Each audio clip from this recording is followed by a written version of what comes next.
Thanks for joining me, everybody. Spicy Night Boy here, and I just wanted to talk a little bit about World of Warcraft with you guys. I started playing for the first time ever at the beginning of February 2021, and I just wanted to talk about the game a little bit with you guys. Let you know if it's worth starting this late into its lifetime. Is it still any fun to be had? How different things work? How the game is? And just basically if it was any fun at all and if it was worth doing. So let's get into it. The first thing I wanted to talk about was character creation and going over some of the tutorial stuff. And that's one of the things that really gripped me the most when starting WoW was just the huge variety of races, classes, and just choices you had for both Alliance and Horde, which I thought was really cool. There's just so much to choose from, so much to try and decide what you want to do.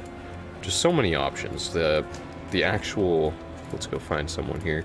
Let's go human. The actual customizing isn't crazy in-depth. Quite a few different face shape choices, but you know, nothing too nuts. Hairstyle, mustache, beard, each character has a few like decorative style things you can choose from.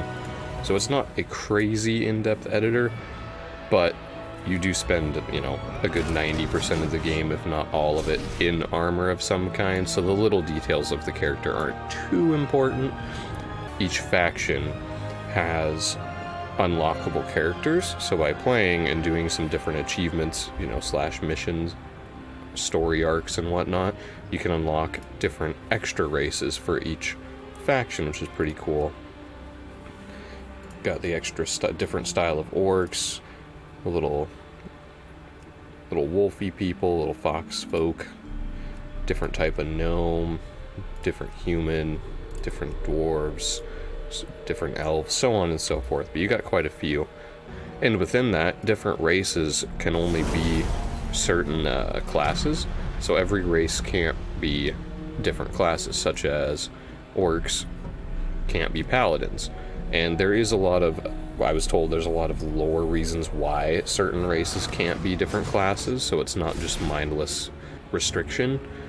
It is actually lore based why they can't do certain things, which is pretty cool. I mean, it can be a little annoying, you know, when you want to be, let's say paladin, and on the Horde side, other than unlockable, the only two races you can be are the Tar and Blood Elves. So it can be a little annoying, but overall, it's kind of cool to see it play out in a lore style. But a lot of choices there, which is really cool. And a lot of the classes are a lot of fun. I've tried a little bit as the warrior, I've tried the paladin, I played a lot as the shaman. I've tried most of them a little bit, except for mage, and so far most of the classes seem pretty cool. A lot of different play styles, a lot of different things you can do, and that's pretty fun. The other thing I wanted to mention is the game has a very good tutorial system. It really helped me get into the way of playing MMOs. I don't have almost any experience playing a traditional MMO, so the control scheme, the way the game plays and all that is very new to me. And I found that Exile's Reach, which I believe is a newer addition to the game, does a really good job of showing you all of the steps in learning how how to control the basics of the game. And it did a really good job. So although you can play unique tutorials, I believe, for different races and or classes, I don't know exactly which ones get which, but there's a bunch of different original tutorial areas. And the little bit I tried them, they seem pretty good.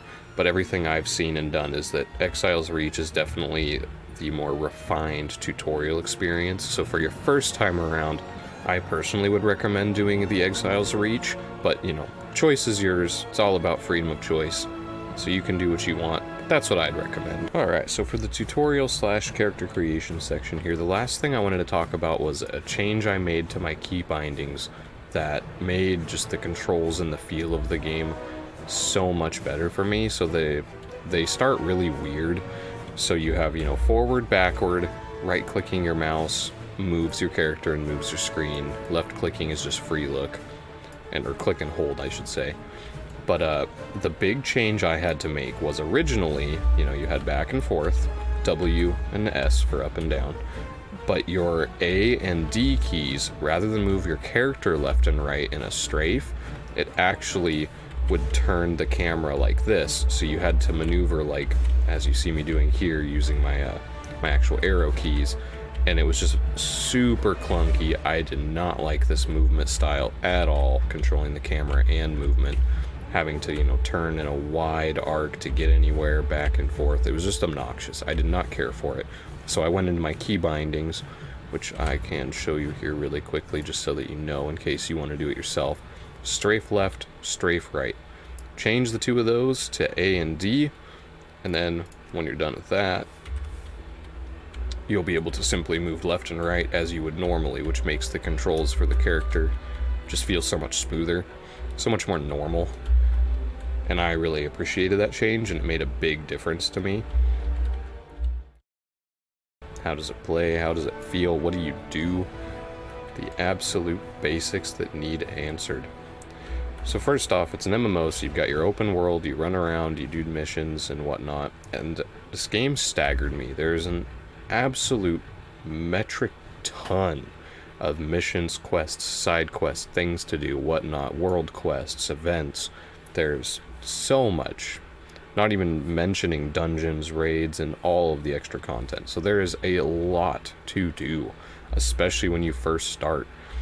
The game does direct you towards the newest or second to newest DLC, depending on which version of the game you've paid for, but you do have access to all previous DLCs, though the leveling can be a little weird, and we'll talk about that later. But really, you just pick a zone and run around and start doing missions, and there is a lot of them. As you can see here on the side, I have a lot popped up here. But right now, I want to talk a little bit about just the combat, how it feels, what it does, how you got your abilities. So I, in this particular character, am playing as an orc shaman using the enhancement specialization. So each class has several different specializations that unlock some different abilities up to max level and are geared towards doing a specific role. So it does have the role system where you have healers, you have tanks, you have damage dealers, and my particular class, the shaman, has one healing spec and then two different damage dealing specs, though one is focused on melee and buffs, while the other is focused on more like spell casting, the elementalist. And I've played as all three of these, and it's good fun, and you can switch them up at any moment. Each one, or each spec, keeps its own taskbar. So like, I was playing as elementalist, so if I were to switch back to the elementalist, which you can activate at any time out of combat, which is super convenient, your hotbar is set up exactly how you had it when you were as that spec. So you can switch back and forth and not have to redo your entire hotbar every time, which is super convenient without having to do extra presets or nothing. So that's a lot of fun, but for the sake of this, I'm running around as a melee-based shaman. Alright, so for combat. Combat obviously is very important to most any game, but MMOs especially. It's a big part of everything. So I'm going to show you a little bit how it works here. So it's pretty straightforward, though there is a lot of nuance and a lot of detail to learning it. So for starters, you right-click on an enemy or left-click. And for each class, obviously ranged, you'll start shooting at a range. Melee, you start attacking up close with an auto attack that they'll do automatically. But really the big thing is all of your abilities. Let me make sure he doesn't kill me here. So you run in and you start casting abilities. You see we got a few different ones here. Pretty easy once I start using abilities. Zap, smack, thwack, and dead. So pretty straightforward, right? The real nuances, especially in the higher end content, is going to be learning the proper rotation of your abilities, which I still don't have perfectly down in all of my characters. I'm still in the process of learning, but I've gotten a pretty good handle on it, and it's just learning how and when you should be using your abilities. So I have my key bindings a little weirdly set up, not having an MMO specific mouse. Some of you might have them, which is a mouse with a lot of extra buttons on it to make it easier.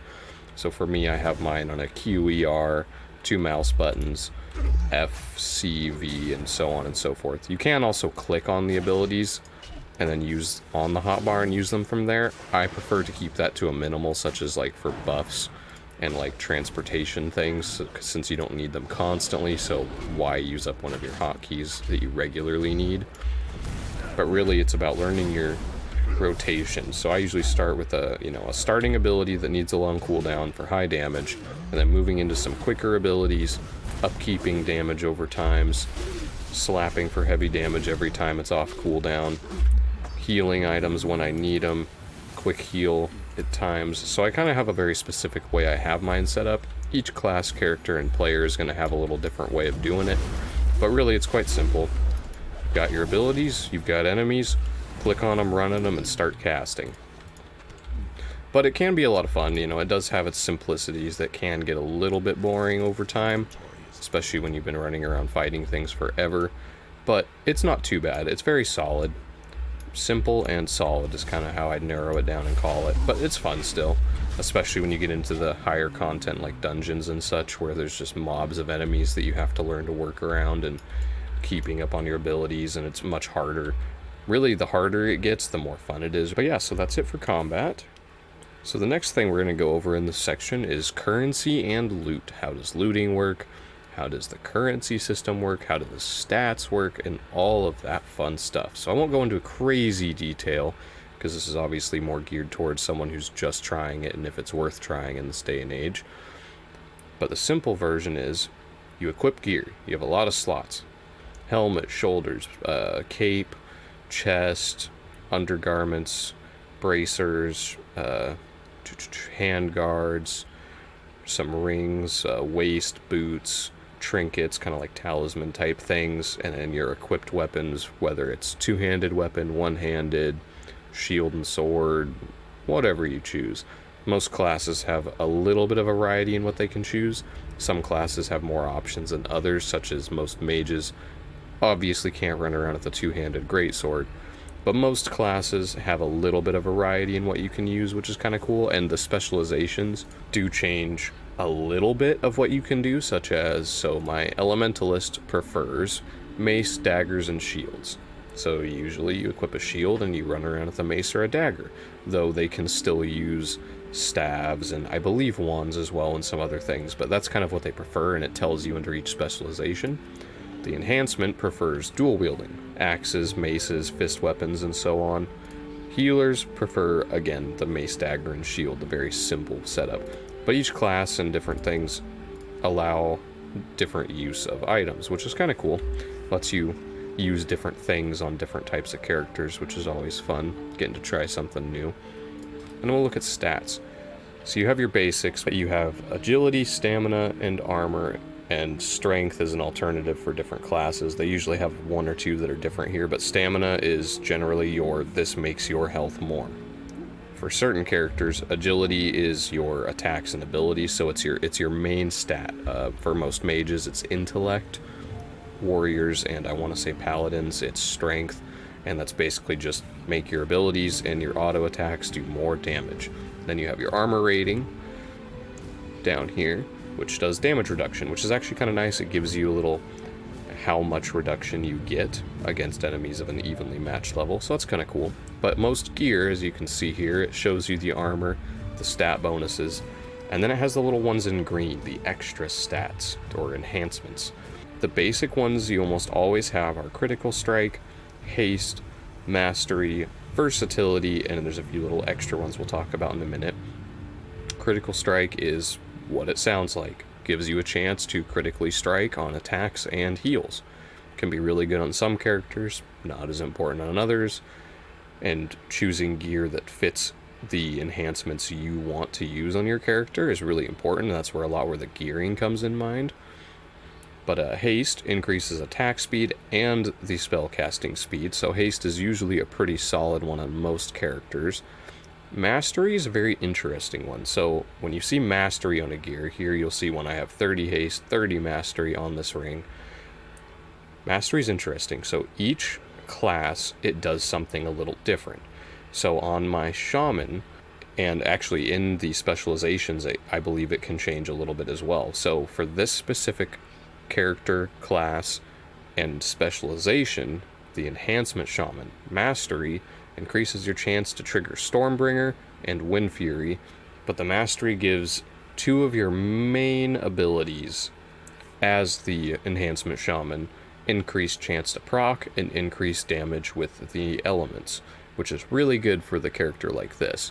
And then on the Elementalist, which is the mage, the mage version of the Shaman, the Mastery gives you a chance to double cast the ability, with the second cast giving you an 85% of the original damage. So a high Mastery on the Elementalist is even more important than on this character, but on the Elementalist Shaman, the Mastery gives you the chance to double cast, which, in the sake of your main ability, which is Lava Burst, it gives you a chance to double cast. So you would cast your main damage dealing ability, and it gives you a percentage chance, anywhere from 0 to like 50 something, to double cast the charge. So on the Elemental Shaman, Mastery is super convenient and super important because it gives you a chance to use almost 2 abilities for 1 cast, which is super powerful and super nice, and you can get some crazy damage combos going with your main abilities on that one. So on that one, Mastery is super important. On the Enhancement Shaman, not as important. Nice and useful, but not as essential, as I would say, at least for the Elementalist. And then you have Versatility, which is the same across all characters and classes. Increases damage and healing done by, in my case, 10.09%, and decreases damage taken by 5.04%. So Versatility is basically just you do more damage in small amounts and you take less damage. So it's a general beefiness and damage dealing stat. So it's always good to have. It's not as nuanced as some of the others like Critical Strike and Mastery, but it's always useful, so it's never bad to have it. And then there are some other ones, such as Leech, which gives you a bit of lifesteal, usually in very small amounts, and it is a little more rare to find on gear pieces. Usually on more rare pieces is where you'll actually get it.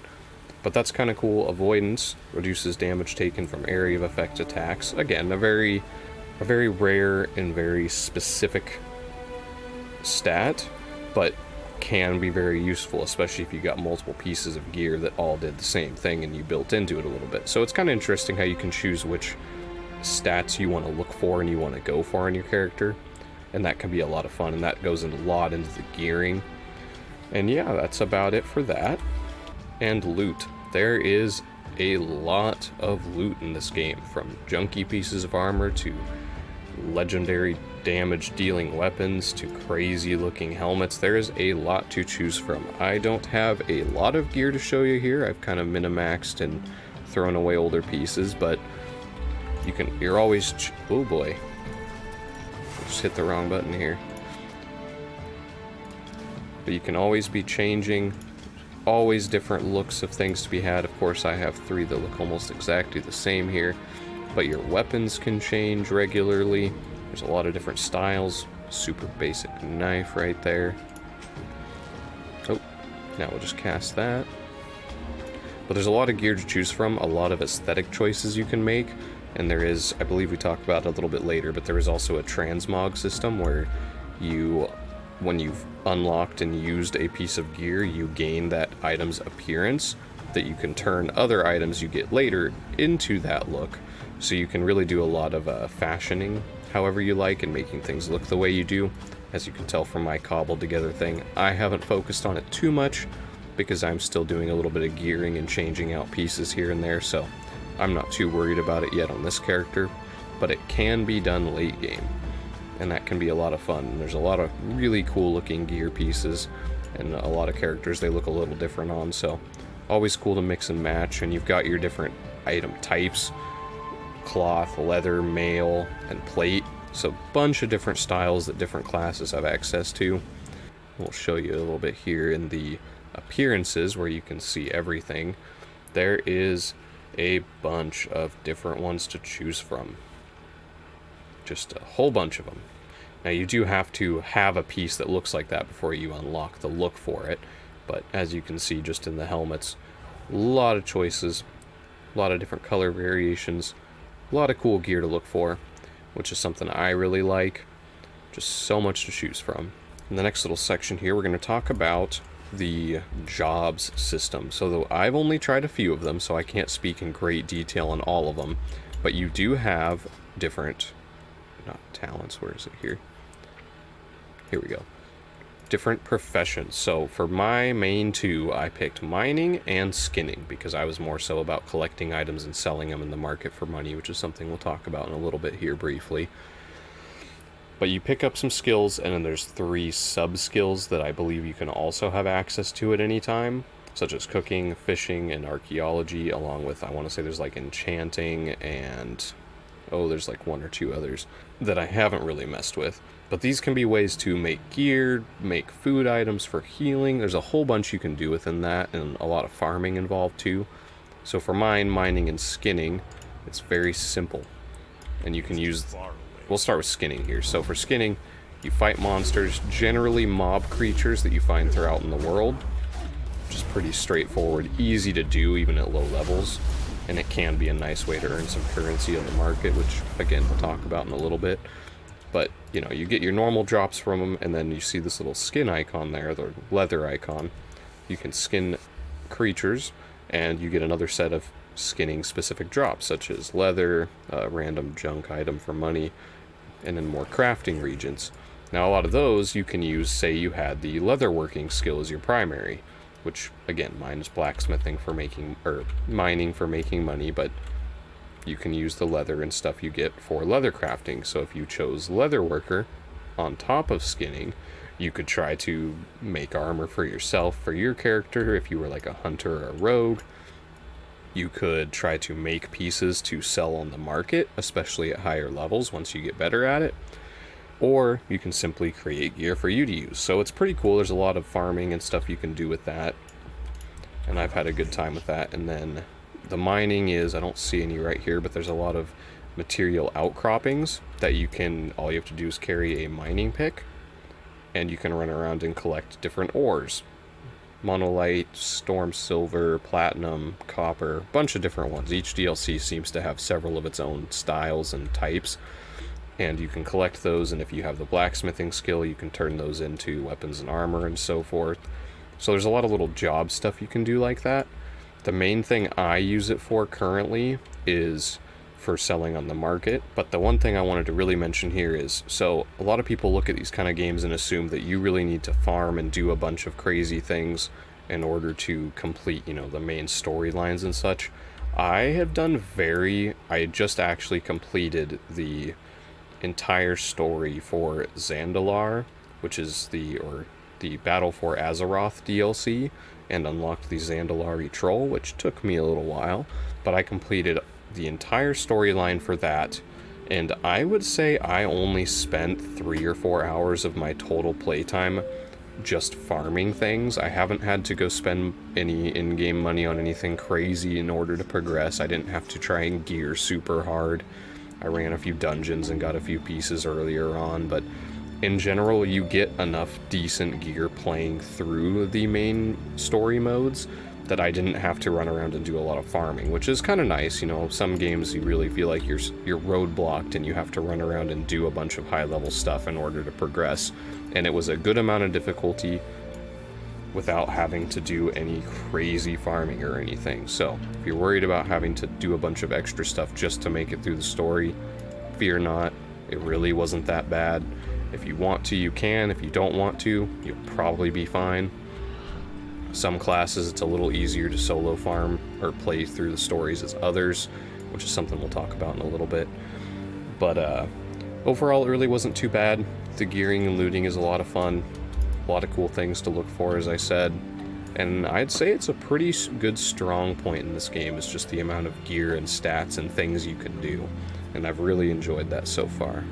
And now we will move on to talking about the market. Alright, so as you can see in this very crowded spot behind me, this is the auction house or market, or however you choose to call it. And I believe each main city has its own. I know at least for the Horde you have Orgrimmar, and for the Alliance I believe it's Stormwind, I want to say, is the main city, but each one of them at least have one auction house. And this can be a really good way to make money, earn money, buy items you want, sell items, whatnot. Whole lot you can do here. So for me, as I was talking about in the last section, I like to do a lot of skinning and a lot of mining for ores, which I don't really turn into anything because I haven't really gotten into that yet. But I use them for money. So you've got your buying, weapons, armor, containers, gems, blah, blah, blah. You just got a ton of things you can look for to buy and spend your money on. And then you've got the selling component, which I'll show you what I do it for. So, we'll look at my little mining sack here, and I've got a couple different ores. So I want to sell these. Because if you look at the actual price of it there, just selling it to a normal merchant or whatever, they're basically worth nothing. But, you sell them in the market, and you see each of these currently. Now, prices vary like in any actual market system, so it can be a little better or worse depending on the day and how many you're selling and whatnot. But right now, these monolite ores are worth far more than what the actual region itself is worth, which is pretty normal. Most of the time they're worth a lot more because you're selling them to people who are not having to go around, run around in the world and farm a bunch of them. So we're gonna, only got 8 here, so we're going to create the auction. So we're selling those at 8.80 gold each. And now someone else, a real player in the world, comes in, is looking for this ore. They'll come to the market, they'll search it up, and your item will be here, you know, somewhere depending on what price you put it at. You have complete control over pricing also. And they'll try to buy them. Now, if they buy them, I don't have any in them there currently, but you'll be able to come to any of these mailboxes right here, the inbox, which you'll also, when you do get one, you'll have this little emblem in the top right underneath the calendar with a little piece of mail picture there showing you that you have something waiting for you. So you can put things up on the market. Materials are usually the best, but you can do it with gear and all kinds of other things too. And then people will buy them and you get the money for it here. So I've had a lot of fun farming for ores and leathers and stuff, and then coming into the market and putting them up and trying to sell them, trying to pick the right price for them. Boom, there's some more. See, these ones aren't worth very much right now because so many people are selling it, and each one has tried to undercut a little bit from the last. So there's just so many people selling it that right now it's really not worth all that much. So I'm not going to bother trying to sell these. I'm just going to hold on to them and check back with it later. So for now, let's see what another one's worth. So copper ore. Boom, that's worth double. And as you can see, there's only a couple people selling it. Granted, a few of them have quite a few invested. But we'll just come in here because I want to sell mine quickly. So we'll just dump this to 3 and 80 silver. So now I'm only at a little bit of a loss. Granted, I've only got 1, but I'm selling it at less than everyone else. So I have a little better chance of selling it, but not as much money as some of the others. So you can kind of decide how you want to play it, you know, whether you want to try to sell high and wait for people to buy it up to the point that you have yours in to make higher profit, or sell it cheaper and just try to get rid of it quicker. Check another one here. Boom. So this one, at 1,655 of these being sold by 8 different sellers at 4 gold, the chance of me selling my 13 of them at this point, pretty low. People are going to have to buy up a whole bunch of it before, you know, you have a real chance of selling it all. I don't mind dumping the price down just a little bit because, you know, I just did mine passively while running around doing quests. I didn't have to do any crazy farming, so I'm not concerned about getting the absolute highest price for it. I just want to make a little money from it, right? So boom, you dump it in the market, and then you play the waiting game. Go do other quests, whatever you feel like. And you can do the same thing with anything that's a crafting region, which it'll say there in blue in the item description. So like this one, worth a lot, but so many people selling it because they're collecting a lot right now. So we're going to slightly undercut it just to try and get my one of them out of the way and make money back. See, like this one, we've got a whole bunch of them. Boom, ton of people selling them. We'll drop the price and give someone a good deal. And there's a lot of nuances to the auction house and market, but I would recommend watching an actual video on that if you're really interested in really getting in depth into how the market works and how to make the most money out of it and so forth. But I've just used it as a passive way to make some extra money on things I'm not using, hence why I chose the mining, and skinning, just while I'm running around the world doing quests, leveling, getting gear. I can also pick up some extra materials to sell in the market for money, just to get that little boost going. And that's worked pretty well for me. But it's a lot of fun. I really like working the market and going out and doing things, trying to make money on the market. And it's a good time. Just another small thing you can do.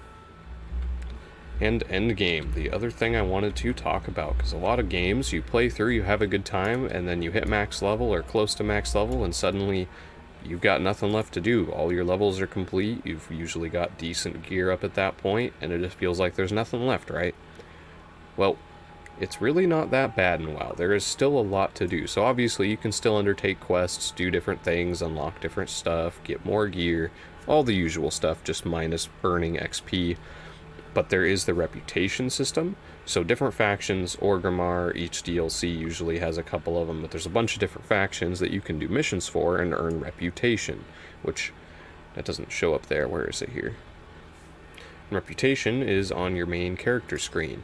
As you can see, there's a bunch of different factions with basically level bars of reputation.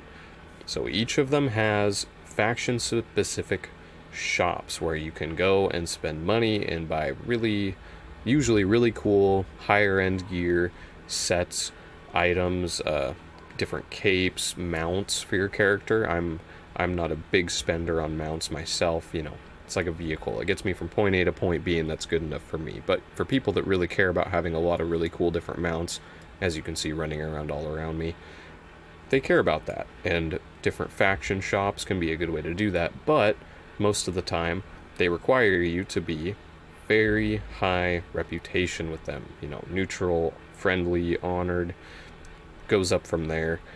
Exalted, not even sure how I did that one, but you do a bunch of those, and you've got specific shops, and that's something you can do even after the main game, because usually you do have to farm pretty hard to get them up.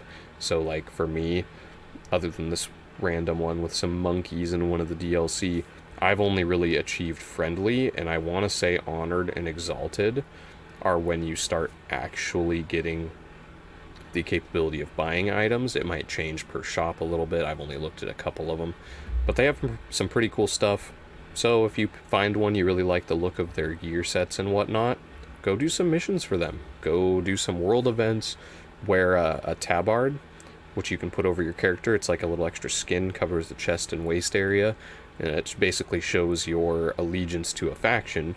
And it will make all reputation earned in dungeons go towards that faction. So say I really, really wanted to earn high reputation with Orgrimmar, which... see if I can find it here somewhere. Orgrimmar. I'm only honored, which is decent, but I've been playing a little while on this character. But if I were to wear the Orgrimmar tabard, all rep earned in dungeons would go towards that faction. So you can kind of narrow down and specifically earn some rep for them as you run different dungeons, which are a lot of fun, by the way. And you can do it that way. So that's one thing you can do in late game. The other is simply running... that's the wrong button. Simply running dungeons, which you can do pre-made groups where you set up a group, wait for people to find it, or get players you're playing with to fill it in, and you can do quests, dungeons, different raids, older raids, little expeditions, which are kind of lame. I don't think anyone really likes expeditions. They're pretty dumb, in my opinion. But dungeons and raids are going to be the two biggest things. I haven't gotten the chance to do any raids yet, not feeling quite ready for it, and not having a full group of my own. It is something I look to do soon, and I've seen some about them, but they look like a lot of fun. But the dungeons are pretty fun, so you queue up as either DPS, healer, or tank, and each group is made up of, I believe it's 3 DPS, 1 healer, 1 tank. So if you feel like you're playing that role, you highlight it, and you hit find group. You see this little dungeon finder up here saying how many people and how much time in queue and what roles, and you run different dungeons, and there's quite a few different ones. In the last section we'll talk about the dungeon finder and the missions / dungeons a little bit in that section, but it's another thing that you can run a lot at high end because they all have, each dungeon / raid has specific sets of gear that you're looking for at different rarities. So a lot of people will try to run those for different pieces of gear, different item sets for their characters, for other characters to sell in the market. There's just a lot you can do there, and they are pretty fun as well. I've had a really good time running some dungeons, and I plan to run some more on both this character and my other primary character when I get to that point, because I have a really good time in them, and you get bonus rewards for doing the random dungeon finder. The last thing I want to talk about for this section is fashion. So fashion is a pretty big deal if you care about how your character looks. At the moment I clearly don't, but I plan to as soon as I can. You unlock the gear's visual so you can place it on any piece of armor you have, and at least in Orgrimmar that would be this guy, the Transmogrifier. I want to transmogrify my gear. So you can come in, you can see your character, and I can see all the different versions of gear for what I'm currently wearing. So you're highlighted on the helmet.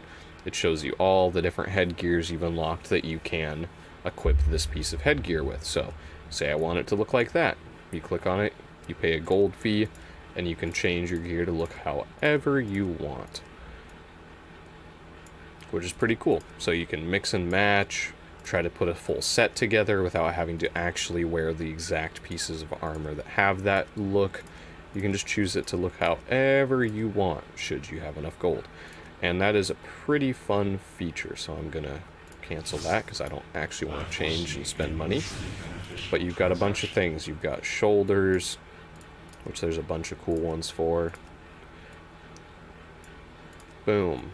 More over here. That one's actually pretty wicked looking. I like the look of that. But those are pretty cool too. But yeah, there's a ton of those to unlock. Different capes you can choose from. Chest pieces on most characters are a little bit simple, and if you're wearing a tabard you really don't see much of the chest piece, but you can still change anything however you want it. And I believe if you have sets, you can just choose the whole set. I don't have any yet because I haven't really tried to get any sets yet, and I haven't done raids, which is I believe where you get most of the higher end sets. But even earlier than that, you can come in, you can choose what your weapons look like. Boom. Axe, different axe, spiky axe, bladed axe. You can just make it look however you want. So if you find a piece of gear that's obviously way better, but you really like the look of a specific item or weapon, just go drop some gold on it, and boom, you can look however you want. And a lot of people like to, fashion up their characters, especially in the late game when you're not changing gear as often. And that's something I'm going to definitely be doing some time in because I care about how my character looks. It matters a lot to me. And it's really cool that you can now do that and be able to change and pick how everything looks. So it's mostly for late game, obviously, because you don't want to be dumping all that gold into it when you're still changing gear every other mission. But for late game, it's a really fun thing you can do. Go run some missions with it, look stylish doing it. It's a really good time. Alright. Now that I've spent this whole time talking about all the things I really like and think are really cool about the game and how great it is, it'd be wrong of me not to do a the bad section. So there's definitely a few things that I don't really care for. It's possible I just don't fully understand how they work, so obviously if I'm missing something, let me know down in the comments. I'd love to be corrected here. But here's a few of the things I've picked out that I don't really care for.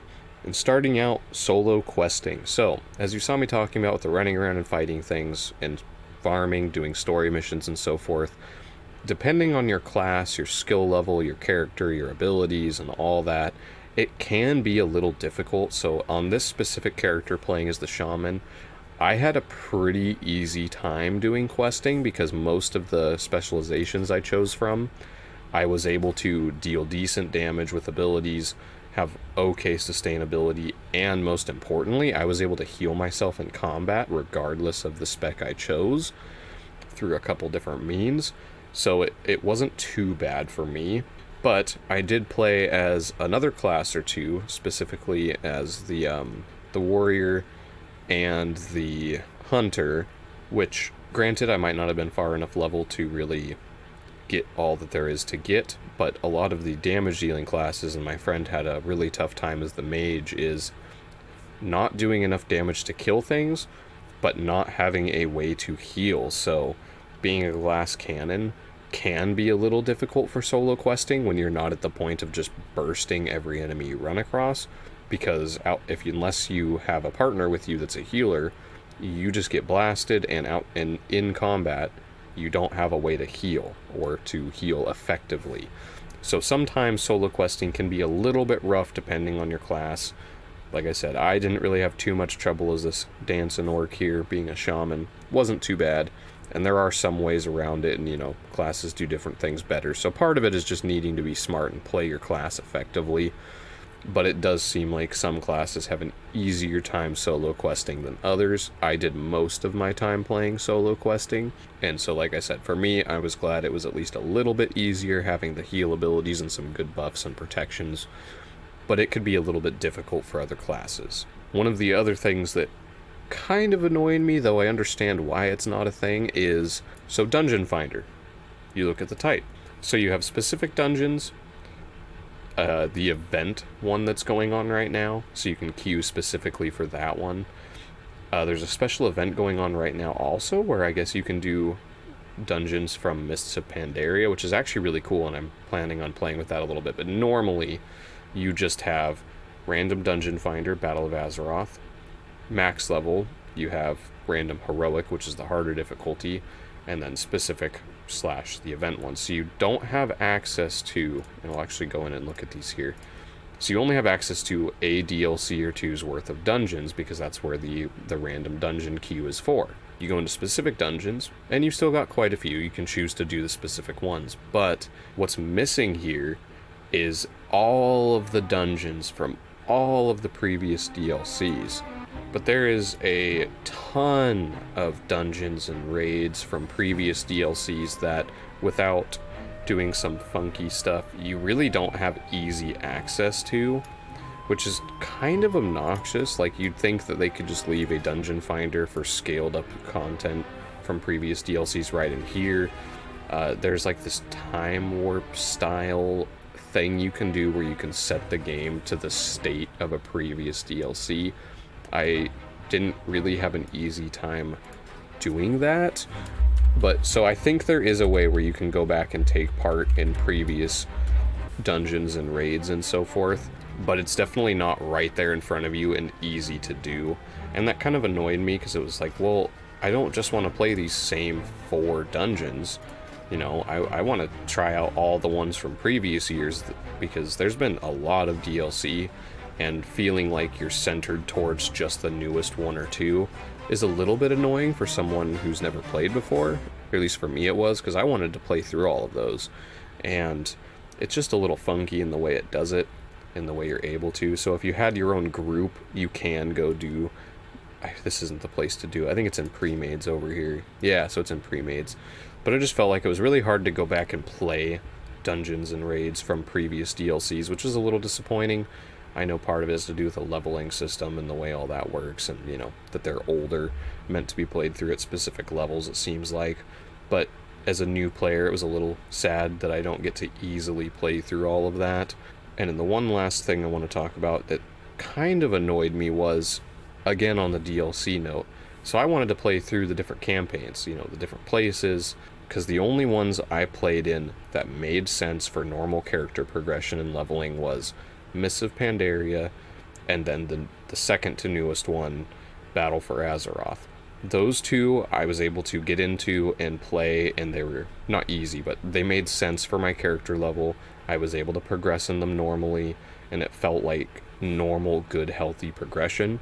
And then I tried to go play in some other ones, and they were either locked at a higher level, even though they're not the newest DLC, or they were so low a level that going back to them, as you saw earlier in my combat area, fighting the little rock creatures, I just one-shotted everything. And it was kind of sad, because I couldn't just play through those at scaled up level. They were just dropped down, and so it felt like there was no real reason to go play them besides maybe farming resources for the market. So that was a little disappointing, feeling like I was, again, being centered towards just the newest of the DLCs and not able to go back and play the other ones as effectively. Again, if there's a way around that simple, Let me know down in the comments. I would love to be proven wrong, because I would love to be able to easily go back and play the DLCs at the proper level and whatnot, but at least at first view, first time player, it really didn't seem like I could go back and play those very effectively, which was kind of disappointing, but not the biggest deal in the world. There's still a ton of stuff to do, still a ton of quests. Just sad that I didn't get to experience those the way they were meant to be. And for the conclusion, so overall, I had a really good time playing WoW for the first time ever, even in solo. As you can see, I got one character to max level without the newest DLC, and it was a lot of fun. I had a great time. It was a good experience learning how to play the game, doing a lot of the quests, trying out the different classes, looting, fighting, running some dungeons in the random dungeon finder. I just had a really good time. It was a lot of fun. It's a new style of game for me, but I really enjoyed it. And it also, at least for me so far, it has a lot of replayability between different missions, characters, different classes, all the unlockable classes, the different specializations within each class, the almost infinite amount of loot and farming you can do. It just seems like there's, as long as you enjoy the basics of the game, there is so much replayability to be had that, I don't know, it's a win for me. Replayability is very important to me, especially when I like the base of the gameplay, and WoW has really hit that for me. I've really enjoyed my time with it, and if you enjoy it right off the bat, I'm sure there'll be enough content to keep you going for a very long time, even with the issues with the previous DLCs. And like most games, it's better with friends. I got to play a little bit co-op, and it's easier, it's a lot more fun. Being able to coordinate builds and characters with your friends is such a good time. Running around in the world is just great. Doing dungeons, a lot of fun. Hopefully I'll get to do some raids with everybody at some point, and that'll be a great time, but it's just really cool, and it's a lot better with friends.